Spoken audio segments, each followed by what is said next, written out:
पिछली वीडियो में हमने देखा अरीय वेग, अनुप्रस्थ वेग के बाद हमने अरीय त्वरण, अनुप्रस्थ त्वरण कर चुके हैं। उसके बाद स्पर्श रेखीय वेग और अभिलंबिक वेग कर चुके हैं। स्पर्श रेखीय त्वरण और अभिलंबिक त्वरण कर चुके हैं, तो उनके फॉर्मूलों की आवश्यकता होगी, वो याद रखें। फॉर्मूले क्या है? स्पर्श रेखीय वेग क्या होता है? स्पर्श रेखीय वेग क्या होता है? एस डॉट यानी कि ds अपॉन dt। अभिलंबिक वेग क्या होता है? अभिलंबिक वेग ये 0 होता है। स्पर्श रेखीय त्वरण क्या होता है? स्पर्श रेखीय त्वरण क्या होता है?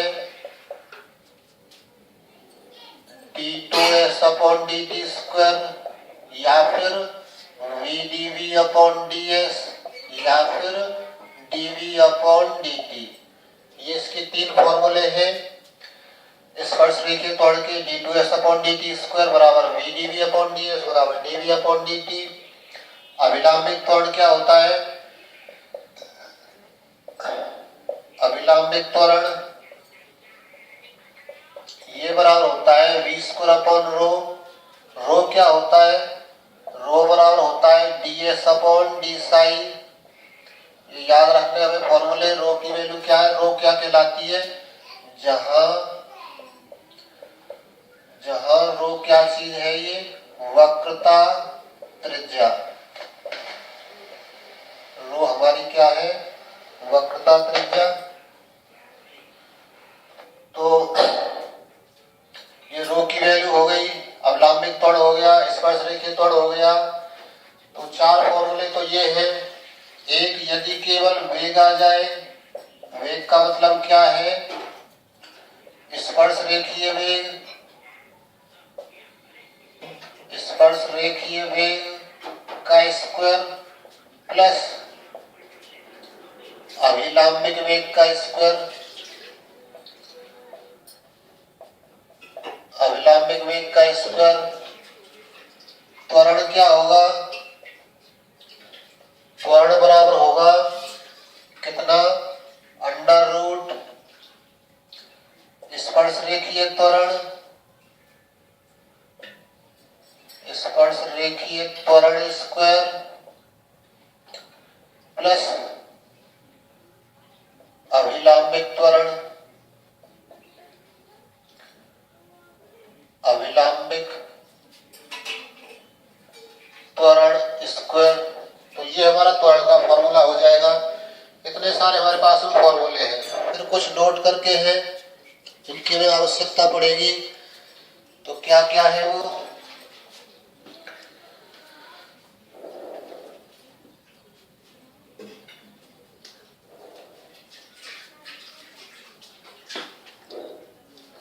नोट नंबर 1 है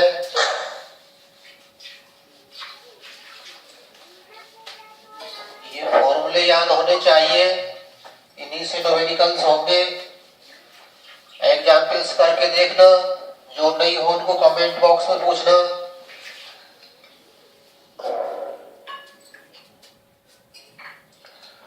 तो नोट नंबर 1 क्या है कि एक कैटेगरी होता है, कैटेगरी का समीकरण। कैटेगरी का समीकरण क्या है? S बराबर C tan साई। कैटेगरी का समीकरण क्या है? S बराबर C tan साई। एक चक्रज होता है।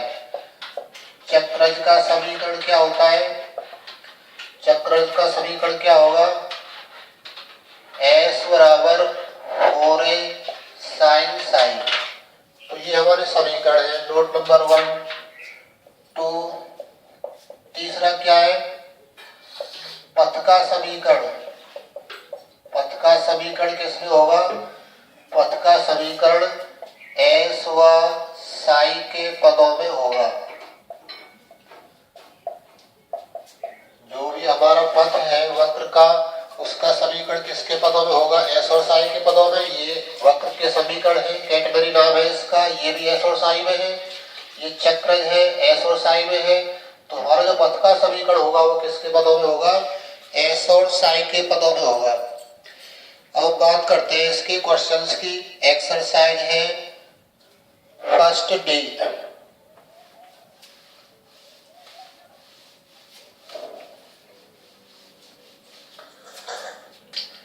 एक्सरसाइज फर्स्ट डी, इसका देखते हैं क्वेश्चन नंबर 5 और सब थ्योरिकल है। क्वेश्चन नंबर 5 देखो क्या है। वो कह रहा है सिद्ध करो कि एक समतल वक्र में एक समान चाल से चलने वाले बिंदु का त्वरण ये होगा। क्या होगा बिंदु का त्वरण? बिंदु का त्वरण दे रखा है रो साई डॉट स्क्वायर होगा। दिया है क्या, एक समान चाल। एक समान चाल का मतलब क्या हो गया कि ये ds अपॉन dt दे रखा है। ds अपॉन dt की वैल्यू क्या हो गई, अचर है। एक समान चाल से चल रहा है तो v ds अपॉन dt की वैल्यू v मान ले, तो ये क्या है, अचर है।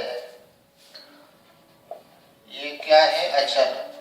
तो इसका मतलब किसकी वैल्यू, d2s अपॉन dt स्क्वायर की वैल्यू क्या हो जाएगी, 0 हो जाएगी। इसका अवकलन कर दें हम, इसका एक बार अवकलन कर देंगे तो ये तो d2s अपॉन dt स्क्वायर हो जाएगा, v का अवकलन क्या हो जाएगा, 0। अब हम बात करते हैं त्वरण की। त्वरण में कहने रहा कि वो कौन सा त्वरण है, हमें सिद्ध करना है। सिद्ध करना है त्वरण बराबर है रो साई डॉट का स्क्वायर। त्वरण बराबर क्या सिद्ध करना है, रो और साई डॉट का स्क्वायर। तो कैसे करेंगे इसको सिद्ध, तो त्वरण हमारा क्या फॉर्मूला है, स्पर्श रेखीय त्वरण स्क्वायर, स्पर्श रेखीय त्वरण का स्क्वायर प्लस अभिलंबित त्वरण का स्क्वायर।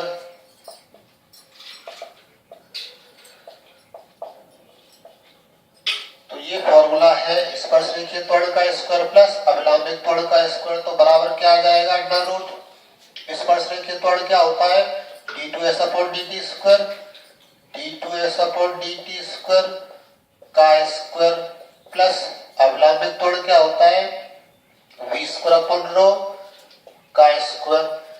तो ये हो गया हमारा क्या, त्वरण। अब हम क्या करेंगे, इसके मान लिखेंगे d2s अपॉन dt स्क्वायर, d2s अपॉन dt स्क्वायर की वैल्यू 0 है, इसकी वैल्यू नहीं पता। तो क्या होगा आगे,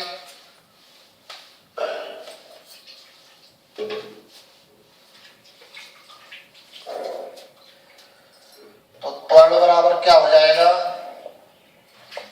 त्वरण बराबर हो जाएगा under root 0 square plus v square upon rho का स्क्वायर।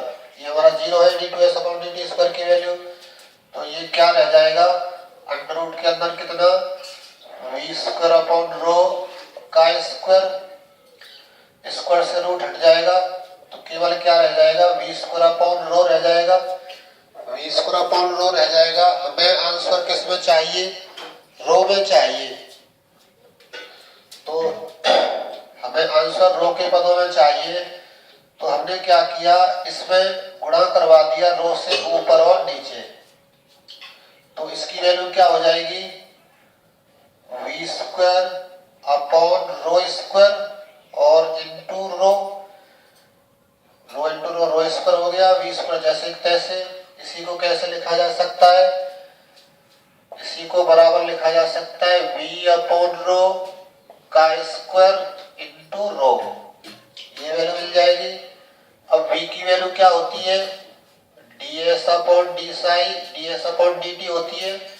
और रो की वैल्यू क्या होती है, रो की वैल्यू क्या है, ds अपॉन डी साई। और इसका क्या है, स्क्वायर इंटू रो, v की वैल्यू रख दी ds अपॉन dt और रो की वैल्यू रख दी ds अपॉन d साई। अब ये ऊपर पहुंच जाएगा, dt नीचे आ जाएगा, तो इसकी वैल्यू क्या हो जाएगी, ds into D psi upon नीचे कितना, ds इंटू dt का होल स्क्वायर और इंटू रो। तो ये बराबर क्या रह जाएगा, ds से ds कट जाएगा, क्या रह जाएगा, डी साई अपॉन dt का होल स्क्वायर और इंटू में क्या है, रो। तो डी साई अपॉन dt क्या चीज है, डी साई अपॉन dt को हम क्या लिख सकते हैं, साई डॉट लिख सकते हैं का स्क्वायर इंटू रो। इसी को क्या लिखा जा सकता है, रो और साई डॉट का स्क्वायर। और यही हमें सिद्ध करना था, त्वरण की त्वरण क्या है, रो साई डॉट का स्क्वायर। तो इस टाइप से क्वेश्चन नंबर 5 हो जाता है। नेक्स्ट क्वेश्चन की ओर बढ़ते हैं, क्वेश्चन नंबर 6।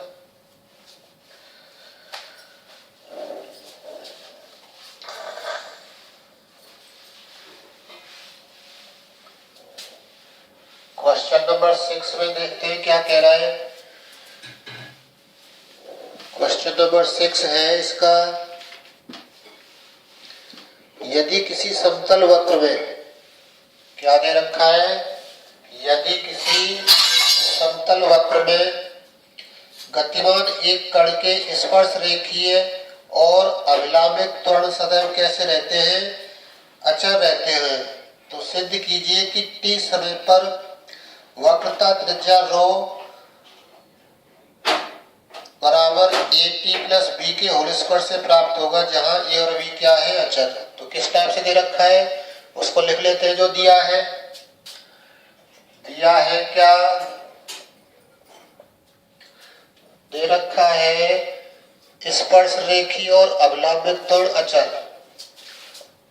स्पर्श रेखीय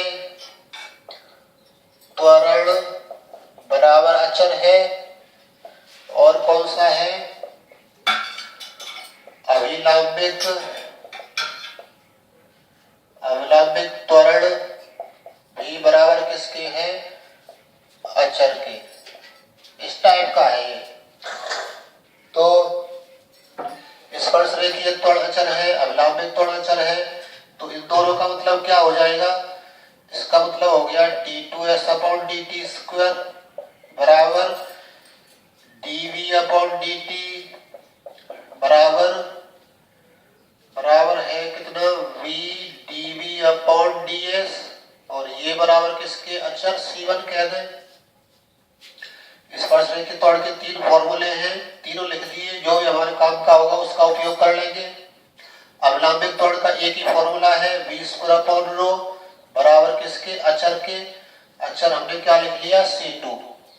तो ये हमारी कंडीशन 1 है। कंडीशन 2 हो गई है, हमें सिद्ध क्या करना है, सिद्ध करना है क्या, सिद्ध करना है रो बराबर at प्लस b का होल स्क्वायर। तो हमें रो की वैल्यू चाहिए किसके पदों में, at प्लस b के पदों में। तो ये वैल्यू हमें मिल सकती है समीकरण 2 से। हमें at प्लस b का होल स्क्वायर चाहिए, स्क्वायर है हमारे पास। तो समीकरण कौन से, समीकरण 2 से रो की वैल्यू क्या हो जाएगी, रो बराबर हो जाएगा v स्क्वायर अपॉन c2। रो की वैल्यू क्या हो जाएगी, रो को ऊपर भेज दें, c2 नीचे आ जाएगा, रो ऊपर चला जाएगा, तो रो की वैल्यू क्या हो जाएगी, v स्क्वायर अपॉन c2। तो अब हमारा काम है इसमें v का मान निकालें किसके पदों में, t के पदों में। v का मान किसके पदों में, t के पदों में। तो v का मान t के पदों में समीकरण 1 से मिल सकता है आसानी से। समीकरण 1 में dv अपॉन dt है, तो इस सूत्र का उपयोग नहीं करेंगे, इसका उपयोग नहीं करेंगे, हम dv अपॉन dt बराबर क्या लेंगे, c1, जिससे कि हमारे t के पद आ जाए। तो क्या होगा समीकरण 1 से,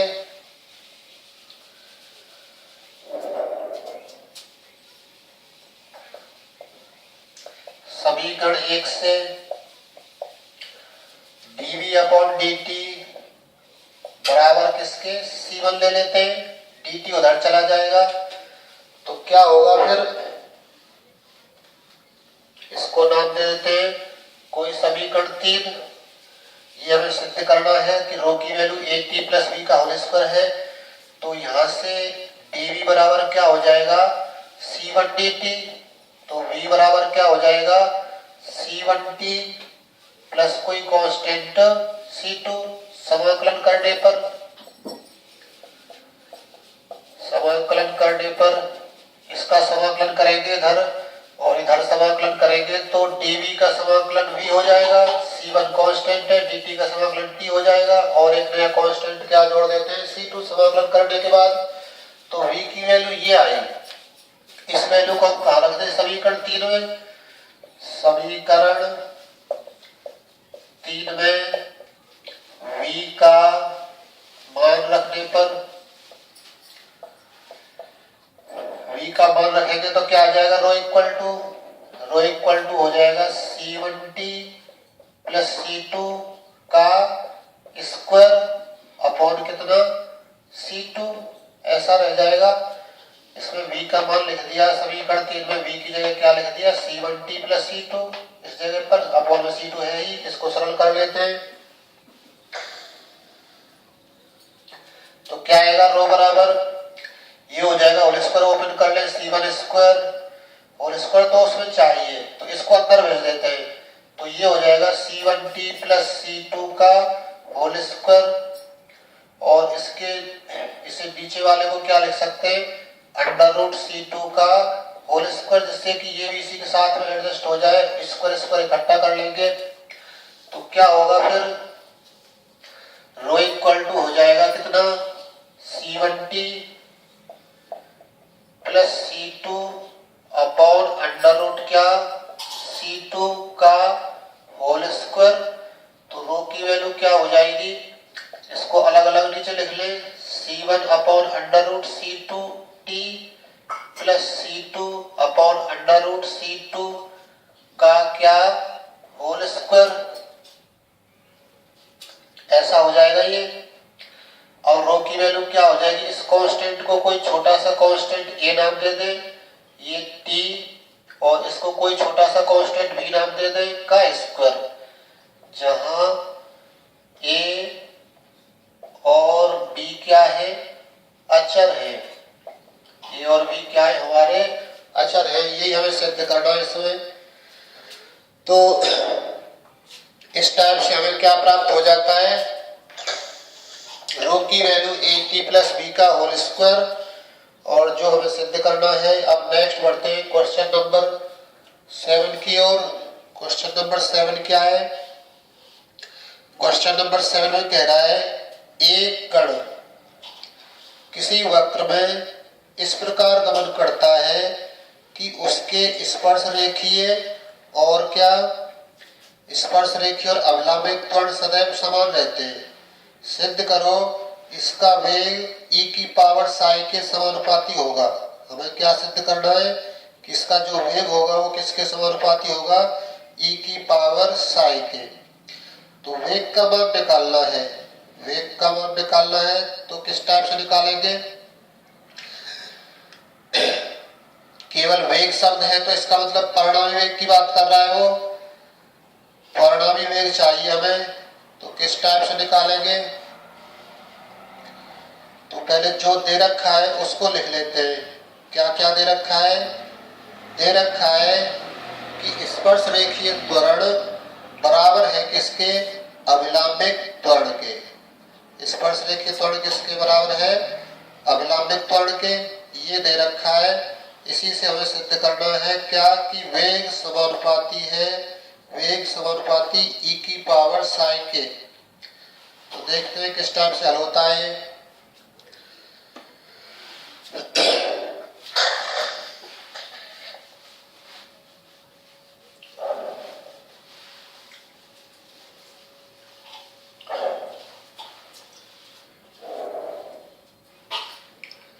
तो दिया है क्या, दिया है क्वेश्चन नंबर 7 है, ये दिया है कितना, स्पर्श रेखीय वेग बराबर किसके, स्पर्श रेखीय त्वरण है, स्पर्श रेखीय त्वरण बराबर किसके है? अभिलंबित त्वरण के। अभिलंबित त्वरण सिद्ध करना है टू प्रूव, क्या सिद्ध करना है कि v समानुपाती है e की पावर साई के, यानी वेग को हमें सिद्ध करना है कि वो e की पावर साई के घात के समानुपाती है। तो कैसे करेंगे? अब स्पर्श रेखीय त्वरण है हमारे पास में, स्पर्श रेखीय त्वरण और अवलंबित त्वरण। अवलंबित त्वरण का तो एक ही फॉर्मूला है v स्क्वायर अपॉन रो, और स्पर्श रेखीय त्वरण के हमारे पास में कितने फॉर्मूले हैं? 3 फॉर्मूले। कौन सा लेना पड़ेगा? देखते हैं, इसके तीनों फॉर्मूले लिख लेते हैं एक बार। d2s अपॉन dt स्क्वायर, इसको एक नाम कह दें, ध्यान कहते हैं समीकरण कौन से? 1 से। d2s अपॉन dt स्क्वायर बराबर किसके? v dv अपॉन ds के बराबर किसके? dv अपॉन dt के बराबर अवलंबित त्वरण v स्क्वायर अपॉन रो। अब इनमें से कौन सा चाहिए हमें? हमें v का मान चाहिए साई के पदों में, तो s से साई भी आता है, तो हमें ये लेना पड़ेगा सेकंड इक्वल टू लास्ट के। तो इसका मतलब क्या?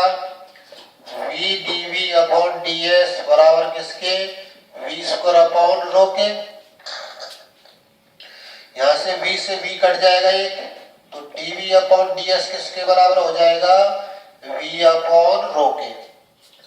तो ये वैल्यू हुई। अब ds को उधर भेज दें, v वाले पद एक तरफ ले आए क्योंकि हमें v का मान चाहिए। तो क्या होगा? dv upon v equal to क्या? ds upon rho. अब हमें आंसर चाहिए साई के पदों में, तो रो को चेंज कर ले। रो बराबर क्या होता है? ds अपॉन डी साई रखने पर, तो dv अपॉन v की वैल्यू क्या हो जाएगी? ds upon D psi. Rho की वैल्यू रख दी ds अपॉन डी साई ऊपर चला जाएगा, तो क्या रह जाएगा? dv अपॉन v की वैल्यू क्या रह जाएगी? ds upon ds into D psi ऊपर चला गया, ds से ds कट जाएगा, तो dv अपॉन v की वैल्यू क्या बच जाएगी? डी साई। तो इसको अगले पेज में लिख लेते हैं।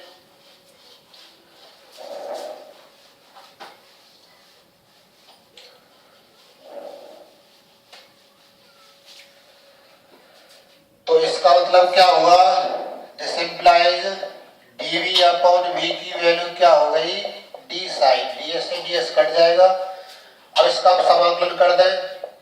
समाकलन करने पर, समाकलन करेंगे तो क्या होगा? dv upon v equal to integration d sine. इसका समाकलन क्या हो जाएगा? log v। इसका समाकलन क्या हो जाएगा? साइन, और प्लस कोई कांस्टेंट हम क्या लिख ले? log c। log वाले पदों को एक तरफ कर ले, log v minus log c बराबर किसके? साई के। log c को इधर ले आए, साई उधर ही रह गया। अब ये log m minus log n का गुण बन रहा है, तो log m अपॉन n हो जाएगा, v अपॉन c हो जाएगा बराबर किसके? साई के। तो v अपॉन c की वैल्यू क्या हो जाएगी? e की पावर साई। उधर लिख लेते हैं।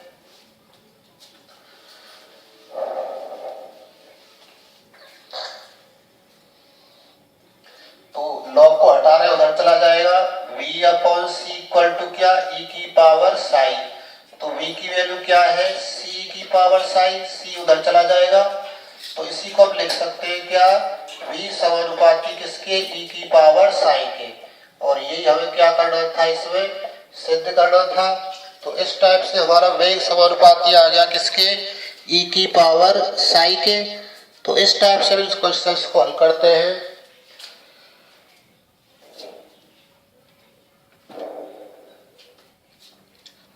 नेक्स्ट इसी टाइप से हमें और क्वेश्चन भी मिल जाएंगे।